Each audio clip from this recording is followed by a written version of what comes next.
Let's go.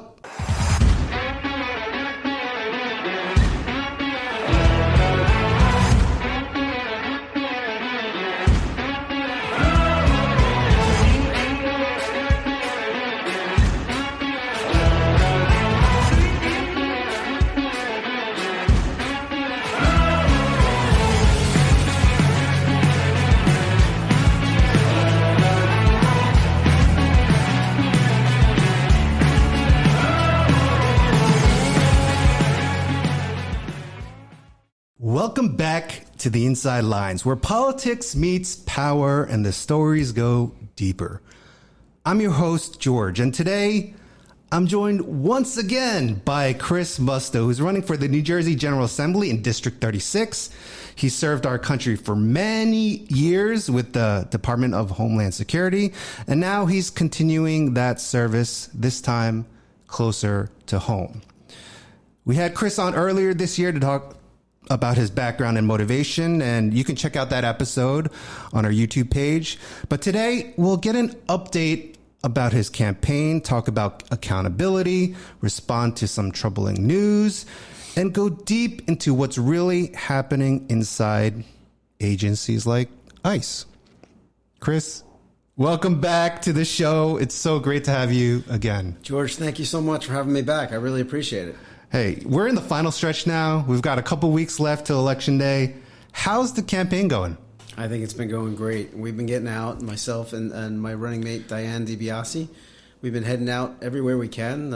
I've been walking. Fortunately, last year I retired in June, so what I've been doing lately is walking towns during the day into the early afternoon, hitting Passaic a lot, the city of Passaic, because I think that's where we really need to make up votes. The city of Passaic a lot, and the town of Rutherford, where I grew up, and actually Diane grew up as well. And we've been getting a great response, terrific response. How's that messaging going for you with regards to engaging? Because you're going into Passaic. I know what it's like to campaign. It's not easy. It's not for the timid. You have some great flyers here that you've shared with me. I mean, I think this gives out a clear message. What's your feeling, though? Like, are the people being receptive to what you're saying? Yes. So there's different sections of Passaic, and one of the areas that we focused on is a very heavy Jewish population in the Passaic Park area. And when I've been talking to some of the people there, they were against overdevelopment. It's a big problem in Passaic. It's a big problem across the district and the state. But in Passaic, the numbers from the Mount Laurel decision, the state came down and said that they have to build 3,500 new units. Wow. And a lot of Passaic there are apartment buildings, there's condominium complexes and townhouses, but there's a lot of single-family and multifamily homes and neighborhoods. And they don't want to see those neighborhoods overrun by these large, high-density units. So that's a big issue in those communities, as well as school choice in the same community. And then in some of the other communities, I've talked to people, African-American, that are upset that they've been lied to. And those are the words they're using. And they're looking for balance because they're not getting what the Democrats have promised them over the years. So what are some of the things that Democrats have said? So just down to a community level is just fixing streets or fixing their areas or stopping crime. They tell me stories about their cars getting broken into or stolen. Mm-hmm. There's a lot of crime. There's a lot of nonviolent crime in these areas. There's a lot of violent crime, gangs and such. And that's where they want to see something done because they live in these areas. They have to, they're kind of priced out of other areas. They're there and they want to see their community safer. So when they meet you, when they met me, a couple of the people have looked at me and said, "What are you doing here?" And I started laughing, and I said, "Well, I'm running for office. I'm running for assembly." And then the next question was, they looked, a Republican? Almost like they don't exist in the city of Passaic, right? And it is a big, it's actually a nonpartisan town, but it's very heavily Democratic. Of course, if like all cities are. Yeah. When it's first, and you break that ice, that initial ice, and start talking and having a conversation, it goes pretty well. And you start to talk about, how your utility rate's high? Yeah. Your taxes are high in the house? Yeah. Yes. or if you're paying rent, or your rent price is going up because the taxes just got raised on that house on the property owner. So those are all issues that people are really receptive to. And they don't like, in a lot of the areas, the Hispanic areas, the Jewish areas, and some of these African American areas that I've been into, they're very against the woke ideology as well. They don't want to see indoctrination in schools. They don't want they're trying to raise their children a certain way, and they don't want schools to come in and tell them to do something differently. So those are all issues that really resonate with people across our district, not just Passaic, but across the entire district. So the energy is strong. You're going out there, pounding doors, pounding the pavement. You're talking to people. They're having good response to what you're saying. Yeah. So, so the other thing we've been doing is attacking social media. I think it's a very inexpensive way to get your message out. I didn't know much about posting on TikTok, but I learned pretty quickly. I still don't know. And I started making some videos and started to get some following, and it's been going pretty well. That's good. That's good. So I mean, you're going out there, you and your teammate, and you're spreading awareness about who you are. You're engaging with the average Joe, the average voter. And, one thing that kind of struck me that I found out was, the League of Women Voters, they wanted to have a debate, and they invited you and your teammate, Diane DiBiase, and they invited the other side. And the other side didn't respond, I think, right? Like, what happened there?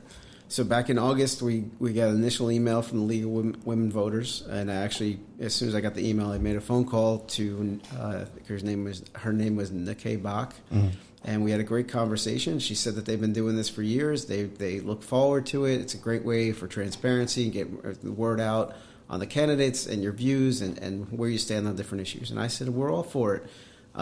She gave me 3 dates. I think we came up with 1 or 2 that would work. She said, okay, we'll get back to you. A few weeks went by, and I called up again, and she said, I'm still waiting on an answer. And finally, on the 12th of September, she sent an email to me, and it said basically that she was very frustrated that the other side didn't respond. And now on each one of these email communications, Gary Scher and Clinton Calabrese were both copied on it. So it was looking like they didn't get it. They were on there just as we were on there. And she took that as a declination that they did not want to participate. And to me, that shows a lack of transparency, the lack of accountability to the voters, to the residents of District 36, and to the state really as a whole, because they're sitting representatives. Gary Scher has been sitting in office since 2003, and Clinton Calabrese since around 2008. I guess it's complacency. I guess that they don't feel the need. They don't. Maybe they think they have it. They have it won. The election's won, and they just want to move past us. We've gone around the different towns, and I don't even see a lot of signs up. Not that signs vote, but in the city of Passaic, there are large signs that Gary Scher has up. They're basically slate pieces that has from Mikey Sherrill on down, and then there were a few handful of signs up in the Edgewater area, but other than that, didn't see many.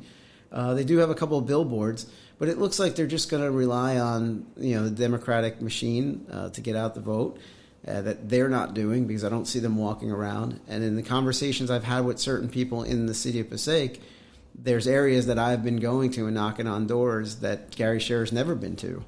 And I don't think Clinton Calabrese goes out that often as well.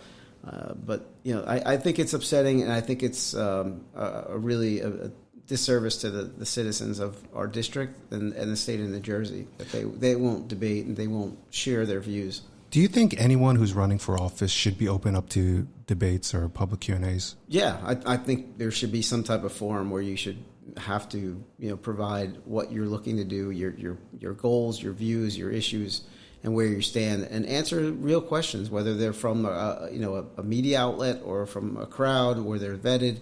You just don't want crazy questions. You want to keep it professional. But if there's a moderator and there's some way to do that, it doesn't have to devolve into a war. But you should have an opportunity for both groups or both candidates sit and answer questions. I mean, I think it's real unfortunate that voters don't get the opportunity to hear from their elected representatives.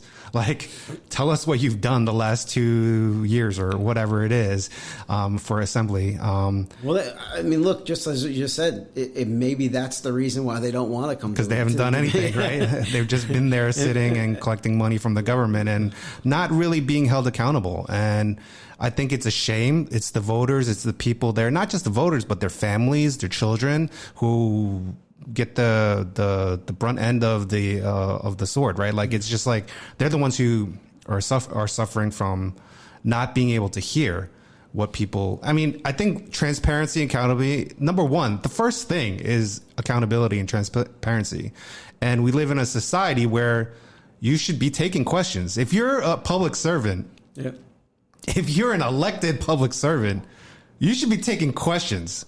I mean, given that they're fair questions and not like crazy questions. But, you know, if someone asks you, hey, what have you done the last 2 years that's helped me and my family in Passaic, in Rutherford, in Carlstadt, you know, please tell me, please share with me. And they won't even give their time. Like, it's not even a big time commitment, right? How long is the debate? Like an hour? Not even?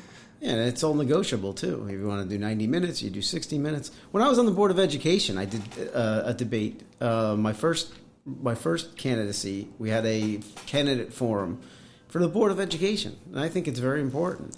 And then when I went to run for our town commissioner, which is kind of like a councilman, we did the same. And it was I think there was 8 candidates maybe at the time, or 9 candidates, and we were all sitting up at the dais, and we had one by one answer questions. I mean, look, when I ran for Board of Ed, we were stuffed in a room in the library. I think they purposely turned the AC off because, like, I'm sweating. I'm sitting next to 6 other candidates, and I was being asked all these questions, and I think it was kind of rigged too because of the fact that at the end, I spoke to some people in the audience, and they were like, "Yeah, we had these questions, or we made these questions up," you know. So like it was kind of like a setup. Obviously, it didn't work because I was elected. But I mean, it's just giving that opportunity and to not be scared. It seems like they're scared of you guys, of not being able to like come in, like sit face to face or, you know, to answer questions. It just seems kind of ridiculous. And how can you earn trust that way? Yeah, I think it's impossible. It's impossible. I mean, look, I spent a career in federal law enforcement, like you said before, and if you got called into a boss's office, you had to have your crap together. You had to make sure what was going on. And I don't see it as being any different. I prepare for the smallest interview or the largest interview the same way, right? You got to know and anticipate questions, anticipate where people want to know, and if you prepare and you're ready for any of those questions, if something comes up and it comes out of left field, you could still come up with an answer because you're prepared and you know the information inside and out. And I don't think they want to do that because there's not much there. I mean, what are you going to say? I voted for the biggest budgets in state history. I voted for all the green mandates that forced you to, that you can't have a gas stove anymore, or that, you got to change over your car by 2035. I'm in favor of all of that, right? Or millions of dollars that are going towards affordable housing, quote unquote, but really it goes to the developer friends that they have that are donating to them. So those are some of the things that would probably come up. You know, as opposed to also New Jersey Transit. What are they going to say? That they preside over the failure of New Jersey Transit? Which is important in your district, right? Yeah. Because a lot of people use that to commute to work. Yeah, Edgewater, Cliffside Park, Richfield, and Fairview. Those are big areas. Same thing with Rutherford and Lenhurst. We have the train stations down by us. Up that way, they have the train stations, they have ferries. But yeah, I mean, you definitely have to have a working transit system, and it can't be failing, especially since we have the World Cup coming here next year. I know. And people are going to get stranded at MetLife Stadium because it doesn't work right. Oh, it's crazy. It's crazy. So, all right, you've been running, and a lot of times there are groups of people or organizations that endorse. Have you gotten some good endorsements? We have. We've got endorsed by the NRA. The New Jersey Firearms Owners Syndicate. obviously Jack Chitterelli has endorsed us as well. Sure. The New Jersey Retired Police and Firemen's Association, they backed us because we're in favor of the COLA, restoring the COLA, cost of living increase for first responders. Well, let's get into that a little bit because COLA is very important, and I think people don't know what it really is. So can you talk a little bit about that, just to give people an understanding of why it's so important? So we have probably 53,000 first responders out there that have retired since 2009. The cost of living increase is when they retire, they get their retirement salary, and that will carry them through, in perpetuity. But it never changes from 2009. It has not gone up because I think it was Chris Christie at the time removed the COLA, and at that time it was you would get a COLA, you get a cost of living increase 2 years after you retired. So the people that retired in 2009, anybody before that was getting it, but they weren't going to get it until 2011. Chris Christie put this ban in 2011. So from 2009, we have some people that have not gotten a COLA. So if you ended up making $70,000 a year in your retirement in 2009, you're still making that now. But your health insurance has gone up, your taxes have gone up, your income taxes have gone up, and if you have a rent, that's gone up. Your cost of living increased. Everything's gone up since that point in time, and nothing has changed. Your salary hasn't changed. So what we're looking to do, and starting with the first responders, again, there's 53,000, and some of those are disabled. Some of those were injured in the line of duty. Some of those were 9/11 responders that could no longer work. They had disability retirement. None of that money no one ever got that cost of living increase, and so they're stuck in that salary. So what we're looking to do is go back and start take care of those first retirees first, initially, and then start to phase in after that, and hopefully get them back on track as soon as possible. But Jack Chitterelli endorses that as well, and he's going to look. There is a bill right now, and I would be supportive of that bill that's currently in the legislature in the state. I have a feeling that it's going to kind of just wash out because this session's going to end before they can get a vote on it. And obviously, the Democrats are not in favor of it. The Murphy administration hasn't pushed forward, so that's where it hasn't gone anywhere. But that's definitely something that we're going to look to carry over the line once we get in. There's a lot, like you said, over 53,000, right? There's a lot of organizations in the state, like first responder organizations, police, but they all haven't really backed you. I mean, the PBA, have they backed you? No. So what? I don't get it. I was a PBA member for all my years as an agent, and it's federal agents PBA Local 121 in New Jersey, and went to a lot of the events, donated a lot to different causes through the years, and worked side by side with all other PBA members, and had a very good rapport with a lot of agencies and a lot of officers across the state. Earlier in the summer, I was invited down to an event in Atlantic City. It was during a police event. I forget what the police event was, but it was a party at a bar. And we went into the bar, and somebody said, "Hey, do you want to meet the PBA president?" I said, "Sure, I'd love to meet the PBA president." So went over, introduced myself, talked a little bit about what I'm doing. He said, "Great, let me get you on the calendar, and we'll sit down, we'll talk, and we'll have a professional conversation about what you're looking to do." And because it was loud and people moving, you can't really talk there. So he gave me his number. I tried to email, tried to text, I tried to call. Didn't get anywhere. No response. Response. And then recently, probably within the last month, I saw they came out and endorsed Gary Scherer. Not Clinton Calabrese, but just Gary Scherer in our district. The night of the debate, the first debate between Chitterelli and Cheryl, I'm walking toward the line to go get my ticket to go in. And I walked past Pete Andreev, who's the PBA president, and I got online to get my ticket. And I said to myself, I'm going to hate myself if I don't go say something to this guy. Yeah. So I turn around and I walk back over there and I said, "Hey, how you doing, Pete? I'm Chris. I don't remember me. We met down." He didn't remember me. I explained what I had just said. I told him I was very frustrated as being a PBA member, and basically he told me it was a political move. And Gary Scherer has been very helpful to the PBA for certain things over the years. So I said, look, I'm not really sure, what he's done for you. But I hope that when I win, we have a better conversation. And I walked away. And he did hand me his card and tell me to call him when I won. So yeah, I mean, it is frustrating. It must be frustrating. Yeah. I mean, like you served for so many years. You put your life on the line to keep New Jersey safe. And you've been part of the PBA for so long. It must drive you up the wall when, you're given the answer, it's for political reason. Yeah. Like, what the hell? So, from my point of view, just from where I sit, you're telling me that this guy gave you something or helped you along the line. But in the end, all of the policies and all the agendas that the Democrats have going forward are all negative towards police. You want to defund the police. You want to take powers away from them. You want to, have this attorney general, and you're supporting their administration and the attorney general that's constantly looking to hammer police for any little thing they do. They put all your use of force events out online for people to see, for your family to see. There should be a way to get that information if you want it from the public, but it shouldn't be provided. There should be a FOIA request or a OPRA request, Open Public Records Act or a Freedom of Information Act.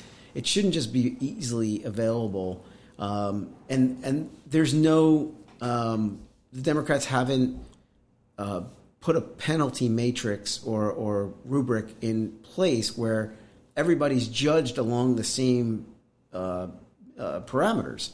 So somebody could get in trouble for something in one town and get zero or very little of a accountability or kind of punishment, and they go to another town for the same charge or same action, and then get like 3 days off or a suspension or some kind of egregious penalty. So until you can do that, you can't just put everybody's information out there because they're not being judged along the same track, right? They're not using the same information and the same penalty schedule or matrix to make those penalties. So I don't see that. I just see that the entire Democratic agenda towards police was very negative, and they were able to go out there and promote, by endorsing them, promote that agenda.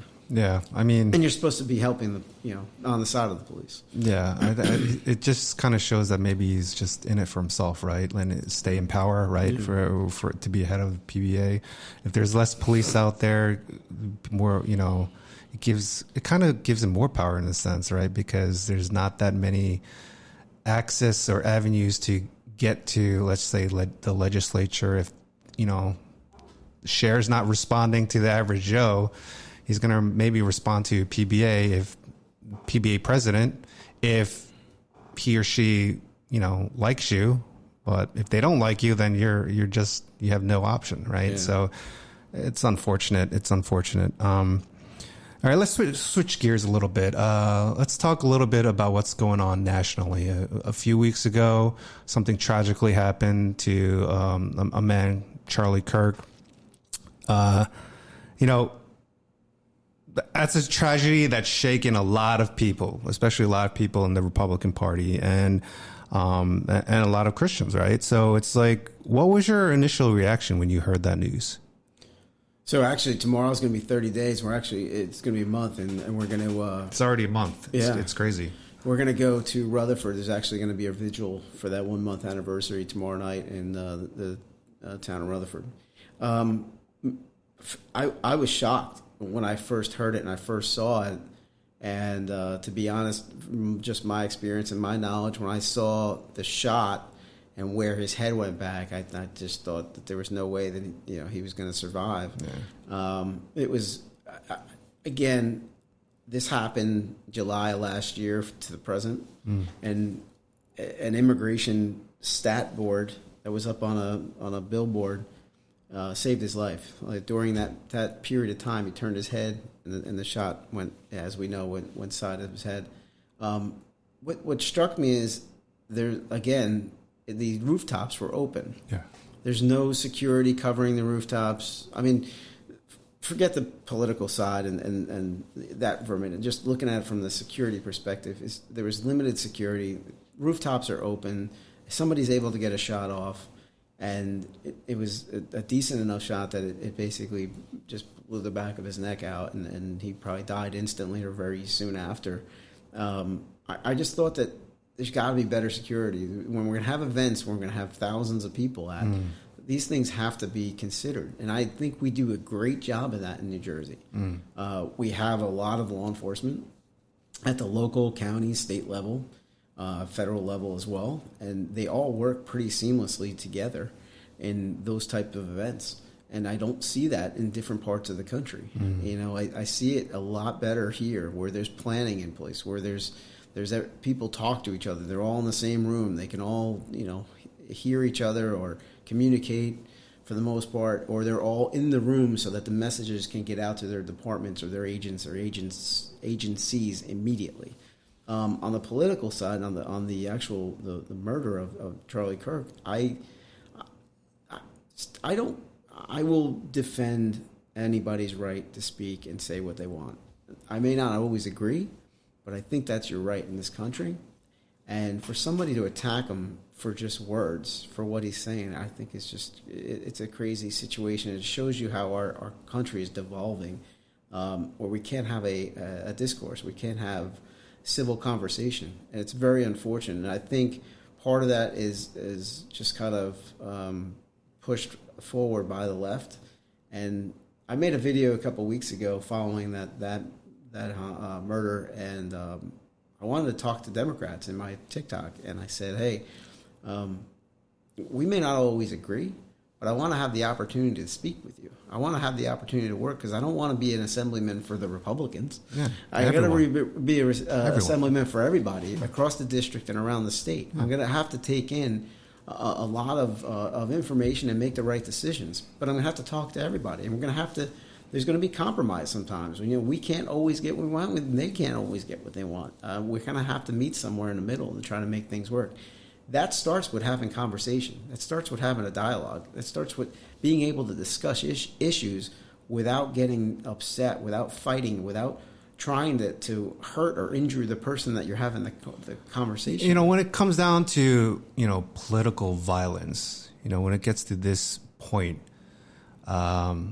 something has gone extremely wrong, right? I mean, I'm all for open debate, right? You are too. You wanted to have a debate, but they refuse to even participate.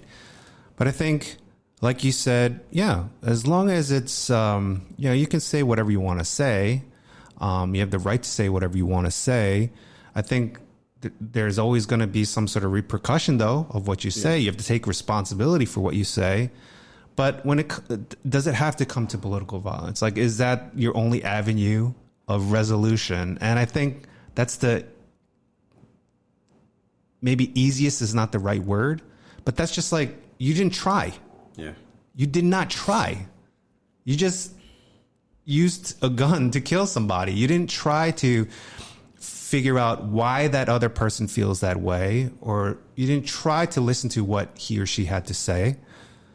You just didn't want to hear it. And I think social media has a huge part in what's going on right now with regards to violence, political violence. What do you think is the responsibility of elected officials, people in government? What role do they have to play right now in response to all this craziness that's going on? First off, they should have all denounced that murder, every one of them. There's no reason. There's no articulable fact that you can present that shows that person who shot him was right. None. You can't justify that murder. Moving forward, they should come together. They should sit together. They should make statements together denouncing such violence and trying to stop it and trying to show. I think there actually is somebody. I think it's a governor, and I watched it on, I think it was 60 Minutes, maybe a week or two ago. I think there's a governor that's starting an organization to have peaceful conversations and work together. It's kind of, It's funny that you need to actually do that, right? Like it should just be normal in law enforcement. And I bring a lot of things back because a lot are similar. Some of the situations are similar. We have multiple agencies, and they're all doing their own thing, and they're all moving their own direction, and they all want to be the top dog, right? The big case, they want to be there. But when everybody has a little piece of information, you got to work together, and you got to come up with a plan where everybody's kind of happy. In the past, we made that plan with the DEA. The DEA and our HSI unit would go out and make a lot of arrests, a lot of seizures. In order to make that work, the DEA needed drugs. That was their goal, and that group was to get the drugs. Right. Our goal was to get drugs too, but we were very happy getting money. Yeah. So if we would, what we did was we come up with a plan. This particular event you're gonna take credit for it, right? Or you're gonna take the statistics.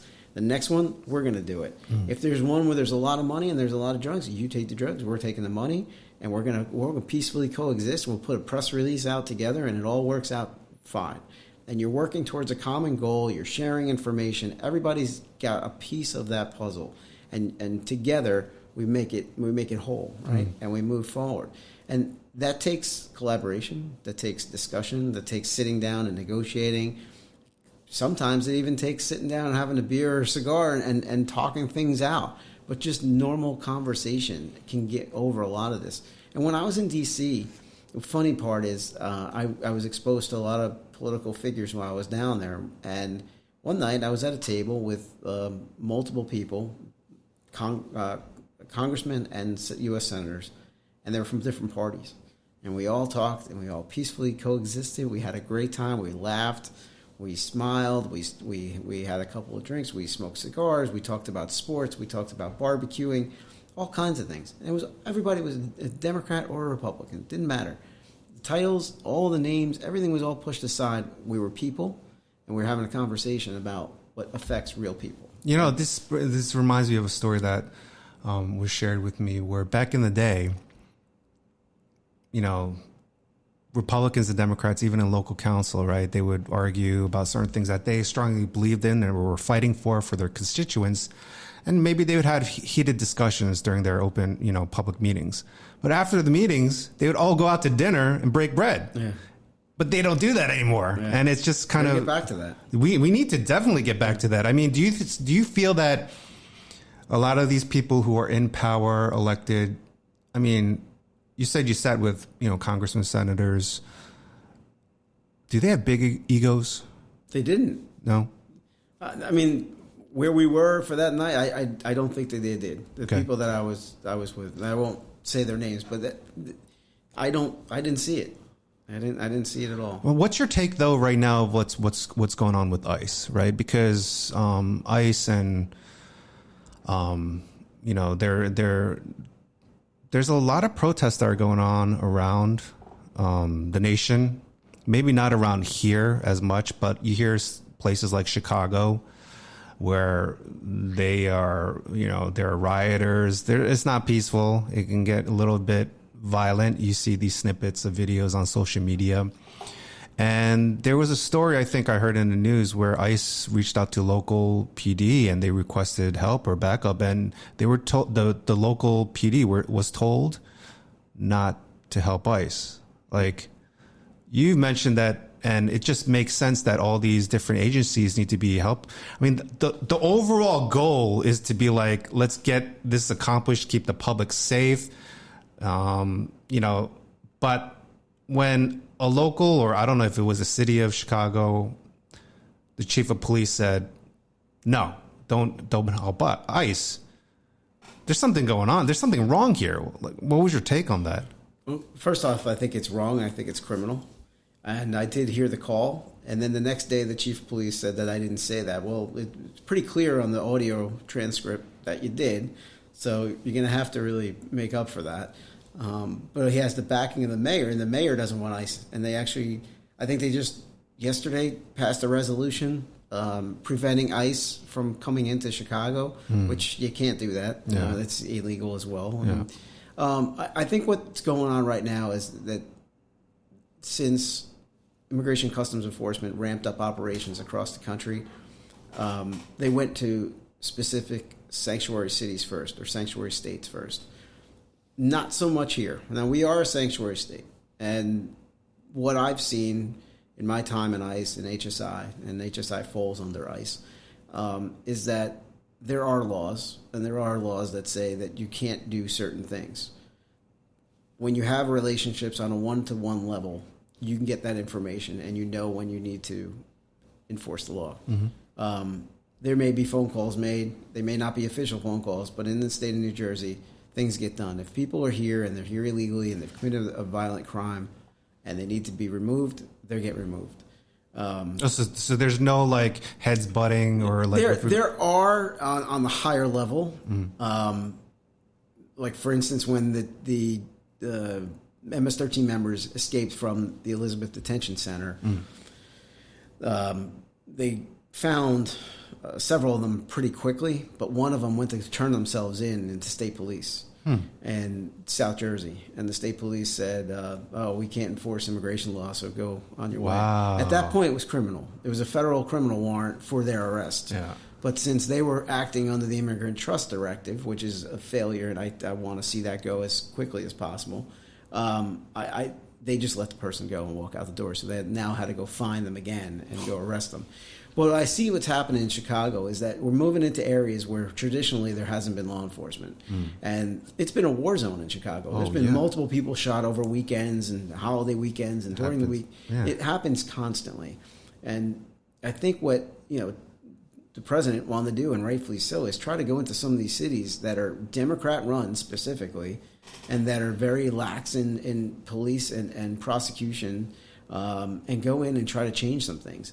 They made D.C. a hell of a lot safer by going in. And now, I'm not in favor of the National Guard coming into cities to take over the city as a law enforcement entity, but I am in favor of them to do work that supports the law enforcement mission. So things that law enforcement officers don't now have to do, maybe run database checks or monitor prisoner processing or prisoner transport, things like that. I don't think they should be on the streets. They should hold the street once the street's been taken over.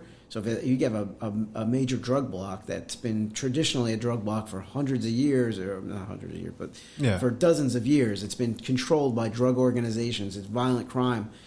Once that's taken over by the police and it's cleared out by the law enforcement, now the Guard can come in and kind of maintain that presence to keep people off the corners, to keep the violence down, to maintain intelligence in the area.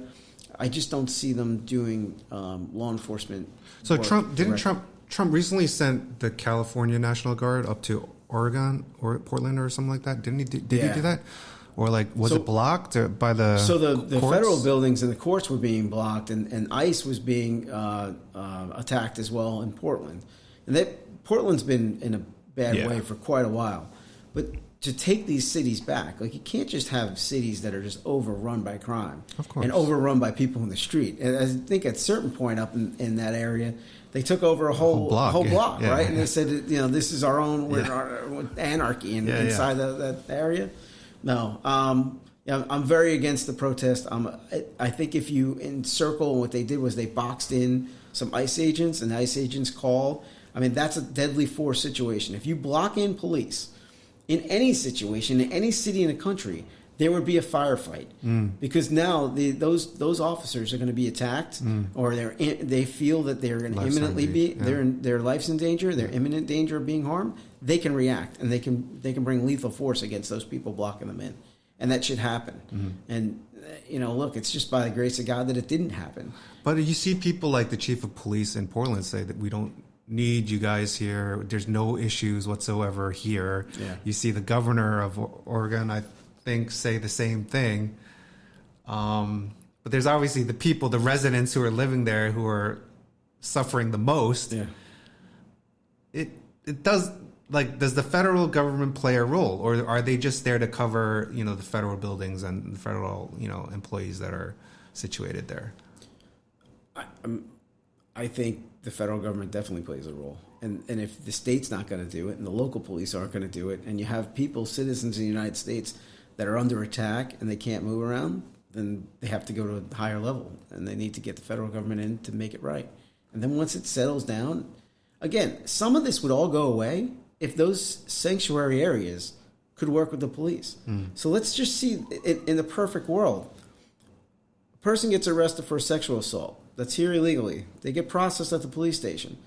Police department says, when they run their fingerprints, we got to call ICE and let them know that you've been arrested. That's all you have to do. Now that person goes to the county jail. They're going to await their adjudication of their case. ICE does their work on their own. All they need is the conversation. They need the communication. That can be done automated through systems. Once the fingerprints go through and we know who they are, the fingerprints get sent over to ICE. ICE gets the information. They go to the county jail and they deal with the process right there. It's safe. It's efficient. And there's no but 10 agents or 20 agents or armored vehicles don't have to come down the street. They can just enforce it with that communication. But if the city, the state, and the counties or the local departments won't work with them, or the governor won't allow them in the state, there's got to be another way to get that done. What do you think about those people? You're a TikTok master right now as compared to me. I'm sure you see a lot of videos where people are saying, oh, ICE is targeting everyone and not just criminals. Yeah. What's your take on that? I think that's untrue. Okay. Yeah. It's untrue. What is one thing the public gets wrong about like ICE and their role? So first off, anybody that enters the United States unlawfully without permission, without authorization through an immigration or customs officer at the border has entered illegally and broken the law. It's a federal offense. It's a federal offense, but then I'll take the other side and be like, well, they didn't really do anything bad. They just came in. Okay, but you don't know what they did. They came in. Did they bring narcotics in? Did they bring people in? Are they trafficking people?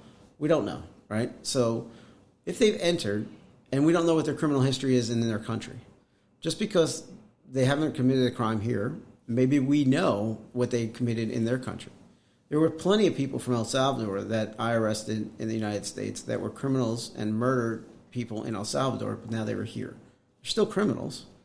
I think that's very important to understand, that we don't know who these people are and what they have done, right? So and that's why every nation has a border and has an agency that checks your passport, makes sure you have the right visa to come in, you're allowed to come in here legally. I mean, there's these checks and balances, right? Yeah.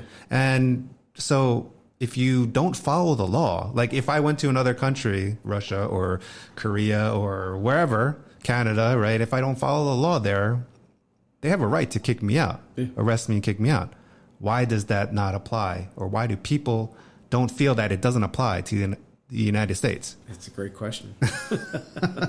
and depending on administration, either they, lure them here, or they encourage them to come, or they don't encourage them. Like currently is going on, where we shut the border down, and now there's a trickle of people coming across, and the interior enforcement's been ramped up across the country.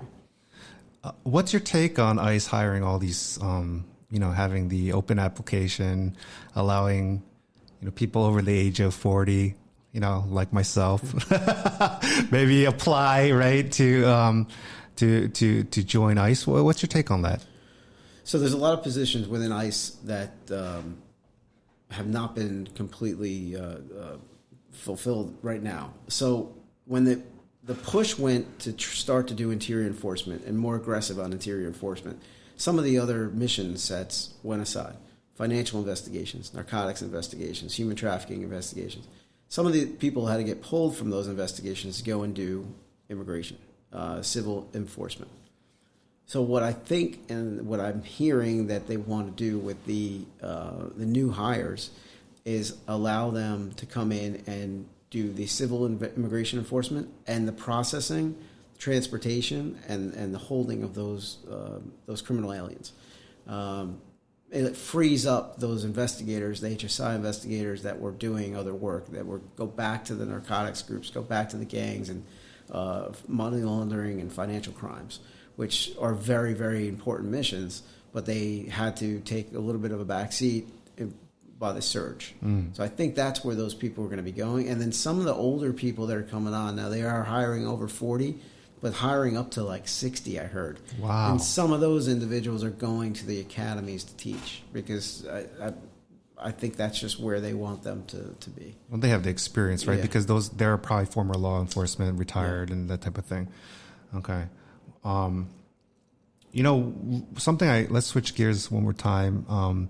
Something I saw on social media that sparked my interest was a speech that the Secretary of Defense, or was it the Secretary of War, gave in front of all the military, like the leadership.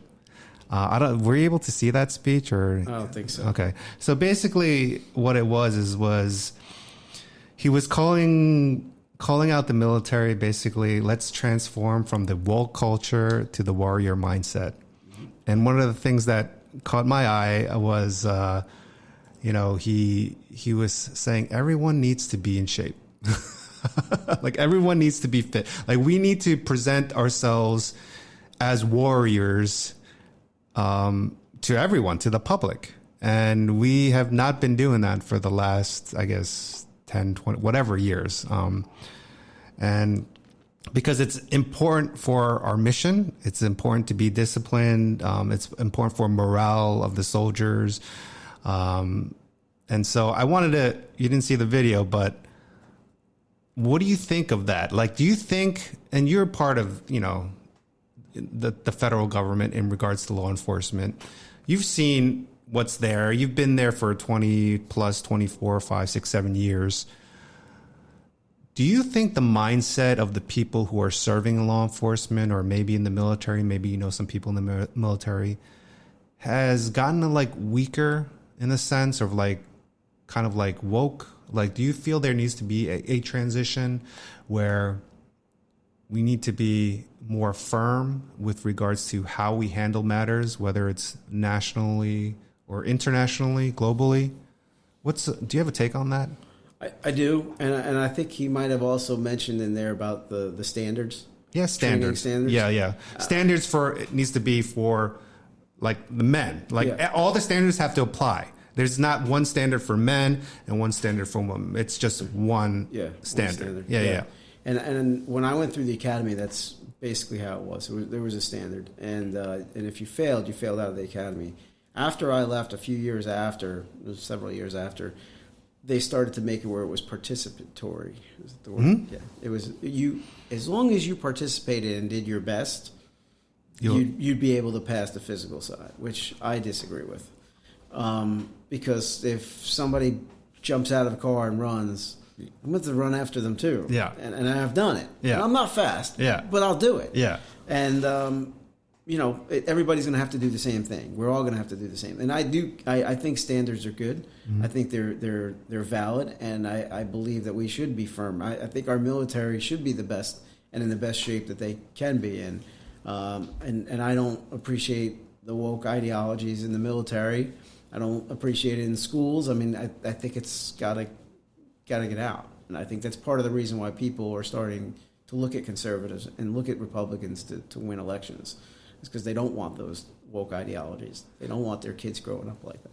I mean, it's kind of like we need our enemies to be fearful of us so that we keep them in check, right? Yeah. And maybe that sounds bad, but that's necessary, right? Because if they don't take us seriously, they'll do whatever that they want. Yeah. I mean, we see that happening internationally. Before Trump came back into office, we've seen it nationally. And whether or not you like what Trump is doing, he's kind of he's kind of setting order and peace through strength. Exactly. I think there's so much that fascinates me about the whole military and actually law enforcement. And, I do my little part here in my town, but it's just amazing how things have changed. And I think it's a matter of being disciplined and being respectful, right? Whether you're in law enforcement or whether you're a politician, whether you're just the average Joe on the street, let's be civil about things and not have to resort to violence, and kill people, right? For no good reason other than just because I don't like what you say. Yeah, I think, and let's remember that happened on the other side too. The Democratic legislators up in Minnesota were killed, and then Josh Shapiro, the governor of Pennsylvania, somebody tried to kill him, tried to break in and kill him. So it's not one sided. I think that a lot of it comes up from the left and from that rhetoric on that side, but people are killing over words, over what people say, and it's got to end. I agree with you. It's not just one side, but I don't see both sides actually taking the proactive measures into resolving the issues that are present before us. I feel like there is one side, like there's no violence after Charlie Kirk was assassinated. Agreed. Right? There's a lot of violence on the other side. Yeah. And I think look at George Floyd. I mean, burning cities down. Right. Like, so I think that's a valid question. Like, why is there more violence on one side and there's not on the other side? Yeah. So I think, yes, there's crazies everywhere you go. And we have to be aware of that. But at the same time, if we look at the bigger picture, what's really happening? And so, I think we talked about a lot today, locally, nationally. I want to give you the final say because we only have a couple weeks left. You're in the final stretch. What do you have to say to District 36 voters about you, about what you're doing, whatever it is? What's your message to them? My message is we're going to work hard. We're going to work hard. We're going to be present. We're going to be transparent. And we're going to be accountable to the people throughout the district and throughout the state. We're going to work hard. You're going to see us in your district. You're going to see us in your towns. I really want to get together with people that are, again, across the spectrum, not just Republicans, but people that are independents, people that are Democrats, and work hard for everybody. I want to push forward an agenda where we can lower taxes. We have the highest property tax, income tax, and corporate taxes in the country, and I want to lower those. I want to encourage business to come here. I want to keep families here. I don't want to leave. I don't want my family to want to leave. And I want my kids to be able to afford a home at some point. But we have to get costs under control. We have to get property tax under control. We need to end the high-density mandates of housing throughout the state and throughout our district. Building and development is good. I'm not against it. I think everything needs to change. You need to update different towns that have been old and some houses that are deteriorating. But we need to do it right. We need to do it smart, and we need to have infrastructure before we can build up these monstrosity units, 100 units, 200 units. I think we also need to get school funding under control because a majority of your property tax comes from school funding, and it's flawed. A city like Newark gets $1.5 billion for their school, while there's 180,000 coming to the smaller towns across our district, or maybe $1 million.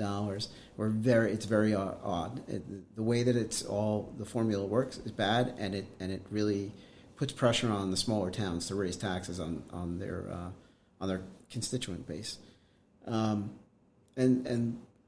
we got to, again, the woke ideologies, we have to get them out of our schools. We have to stop the biological males playing sports against our females, our daughters. It's unsafe and it's unfair. I think there's a lot of good we can do. We can negotiate, we can compromise, we can meet somewhere in the middle, but there's some things that we just need to get pushed forward and lower. Basically, it comes down to affordability in the state of New Jersey. We have to make sure that this state is affordable for our people to live in and not want to leave. Chris, I want to thank you for being on the episode today. I appreciate your continued service, your honesty, your willingness to speak towards the issues, unlike maybe your opponents. From everything I've seen, the conversations, the community turnout, people, how they're responding, this race feels like it's moving in your direction. And I mean, no matter what happens, it's clear your message has connected with voters. I wouldn't be surprised come November 4th if we're celebrating a victory here on the Inside Lines. So best of luck to you. Thank you, George. If you found this conversation helpful, please share it with your friends and family, especially those in District 36. Election Day is just around the corner, November 4th. just make your voice heard. You know, whether you vote Democrat, Republican, whether you're an independent, if you don't participate, what can you expect? You can't expect anything. So get yourselves out there, get your family out there, your friends, and make it an event, right? It doesn't take that much time to go out and vote. And there's early voting too, right? So you really don't have an excuse. I'm George. Thanks for watching. This is the Inside Lines.